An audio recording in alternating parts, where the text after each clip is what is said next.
25वां अध्याय गोवर्धन धारण। श्री सुखदेव जी कहते हैं, परीक्षित, जब इंद्र को पता चल लगा कि मेरी पूजा बंद कर दी गई है, तब वे नंद बाबा आदि गोपों पर बहुत ही क्रोधित हुए। परंतु उनके क्रोध करने से होता क्या? उन गोपों के रक्षक तो स्वयं भगवान श्री कृष्ण थे। इंद्र को अपने पद का बड़ा घमंड था। वे समझते थे कि मैं त्रिलोकी का ईश्वर हूँ। उन्होंने क्रोध से तिल मिला कर प्रलय करने वाले मेघों के संवर्तक नामक गण को व्रज पर चढ़ाई करने की आज्ञा दे कहा, ओहो, इन जंगली ग्वालों को इतना घमंड! सचमुच ये धन का ही नशा है। भला देखो तो सही, एक साधारण मनुष्य कृष्ण के बल पर उन्होंने मुझे देवराज का अपमान कर डाला।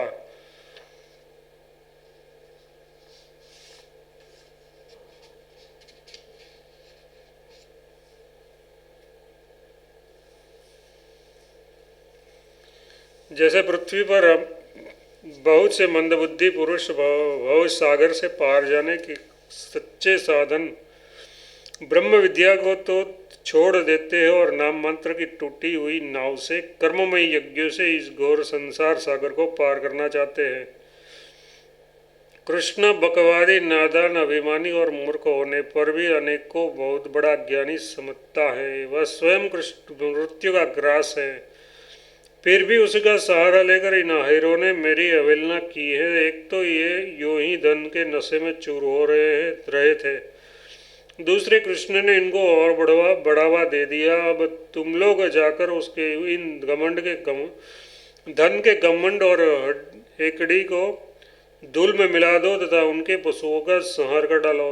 मैं भी तुम्हारे पीछे पीछे ऐरावत हाथी पर चढ़कर नंद के व्रज का नाश करने के लिए महापराक्रमी मरुदगणों के साथ आता हूँ। श्री सुखदेव जी कहते हैं, परीक्षित, इंद्र ने इस प्रकार प्रलय के मेघों को आज्ञा दी और अनेक उनके बंधन खोल दिए। अब वे बड़े वेग से नंद बाबा के व्रत पर चढ़ाए और मुसलधार पानी बरसाकर सारे व्रज को पीड़ित करने लगे। चारों ओर बिजलियां चमकने लगी, बादल आपस में टकराकर ककड़ने लगे और प्रचंड आंधी की प्रेरणा से वे बड़े बड़े ओले बरसाने लगे।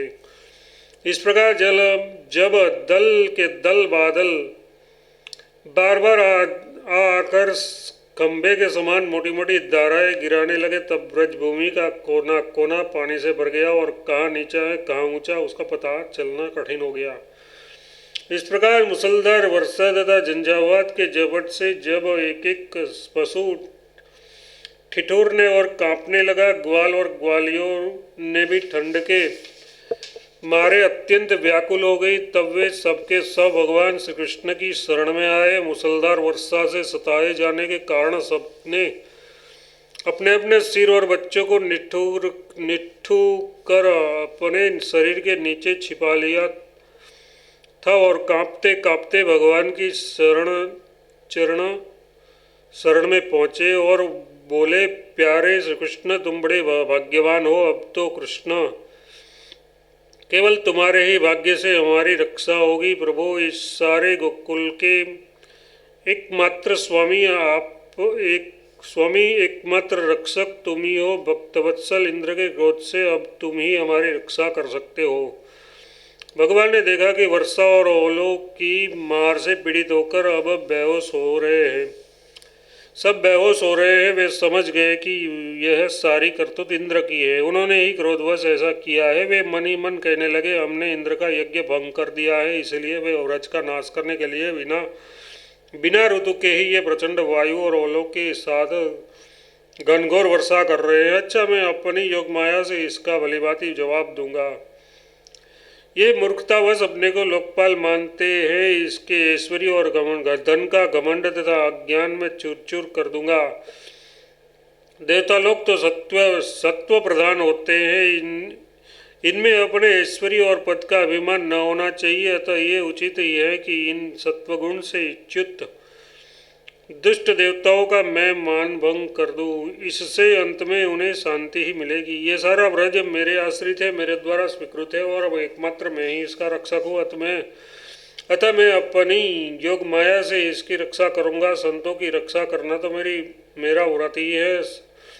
अब इसके पालन का अवसर आ पहुँचा है। इस प्रकार कहकर भगवान श्री कृष्ण ने खेल खेल में एक ही साथ एक ही हाथ से गिरिराज गोवर्धन को उखाड़ लिया और जैसे छोटे छोटे बालक बरसाती छत्ते छत्ते के पुष्पों को उखाड़ कर हाथ में रख लेते हैं, वैसे ही उन्होंने उस पर्वत को धारण कर लिया। उसके बाद भगवान ने गोपों से कहा, माताजी, पिताजी और व्रजवासियों, तुम लोग अपनी गौओं और सब सामग्रियों के साथ इस पर्वत के गड्ढे में आकर आपस आराम से बैठ जाओ। देखो, तुम लोग ऐसी शंका न करना कि मेरे हाथ से ये पर्वत गिर पड़ेगा। तुम लोग तनिक भी मत डरो। इस आंधी पानी के डर से तुम्हें बचाने के लिए ही मैंने ये युक्ति रची है। जब भगवान श्री कृष्ण ने इस प्रकार सबको आश्वासन दिया, टाटस बंधाया, तब सब के सब ग्वाल अपने अपने गोधन, छकड़ों, आश्रितों, पुरोहितों और भृत्यों को अपने अपने साथ लेकर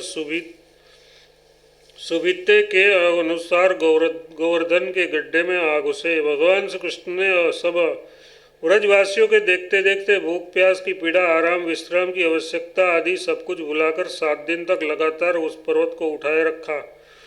वे एक डग भी वहां से इधर उधर नहीं हुए। श्री कृष्ण की योगमाया का ये प्रभाव देखकर भगवान इस इंद्र के आश्चर्य का ठिकाना न रहा। अपना संकल्प पूरा न होने के कारण उनकी सारी हेकड़ी बंद हो गई। वे चौचक्के से रह गए। उसके बाद उन्होंने मेघों को अपने आप वर्षा करने से रोक दिया। जब गोवर्धनधारी भगवान श्री कृष्ण ने देखा कि वह भयंकर आंधी और घनघोर वर्षा बंद हो गई, आकाश से बादल छट गए और सूर्य दिखने लगा, तब उन्होंने गोपों से कहा, मेरे प्यारे गोपों, अब तुम लोग निडर हो जाओ और अपनी स्त्रियों, गोधन तथा बच्चों के साथ बाहर निकल आओ। देखो, अब आंधी पानी बंद हो गया तथा नदियों का पानी भी उतर गया। भगवान की ऐसी आज्ञा पाकर अपने अपने गोधन, स्त्रियों, बच्चों और बूढ़ों को साथ ले तथा अपनी सामग्री छकड़ों पर लाद कर धीरे धीरे सब लोग बाहर निकल आए। सर्वशक्तिमान भगवान श्री कृष्ण ने भी सब प्राणियों के देखते देखते खेल खेल में ही गिरिराज को पूर्ववत उसके स्थान पर रख दिया। व्रजवासियों का हृदय प्रेम के आवक से भर रहा था। पर्वत को देखते ही वे भगवान श्री कृष्ण ने पास दौड़ाए।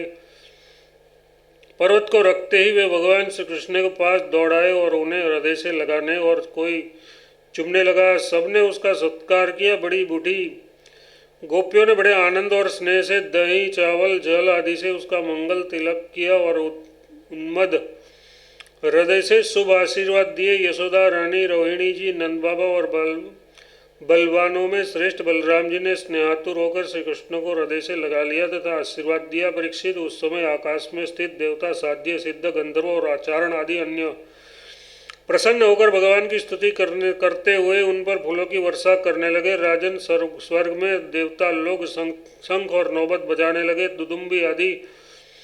तुमरु आदि गंधर्वराज भगवान की मधुर लीला का गान करने लगे। इसके बाद भगवान श्री कृष्ण ने व्रज की यात्रा की। उसके बगल में बलराम जी चल रहे थे और उसके प्रेमी ग्वाल बाल उनकी सेवा कर रहे थे। उसके साथ ही प्रेममय गोपियाँ भी अपने हृदय को आकर्षित करने वाले उनमें प्रेम जगाने वाले भगवान की गोवर्धन धारण आदि लीलाओं का गान करती हुई बड़े आनंद से व्रज में लौट आई।